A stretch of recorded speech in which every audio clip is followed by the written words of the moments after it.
Vâng, em từ từ đã.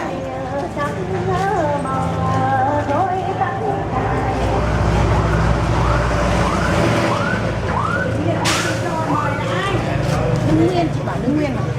Để tiếp tục chương trình lễ viếng, ban tổ chức lễ tang và gia đình xin trân trọng giới thiệu và kính mời tới Hội Truyền thống Trường Sơn và Hội Thanh niên xung phong xã Đà Đần và của huyện Lâm Hà vào phòng tang đặt vòng hoa tươi, bước xuống lễ viếng kính viếng hương linh cụ và có cố của gia đình. Xin trân trọng kính mời.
Thay mặt cho ban tổ chức lễ tang và gia đình tang quyến, xin chân thành cảm ơn tới Hội Truyền thống Trường Sơn, Hội Thanh niên xung phong xã Đà Đần, huyện Lâm Hà đã có chút thời gian dành cho gia đình những tình cảm về đây chia buồn và cúng viếng cụ bà của gia đình.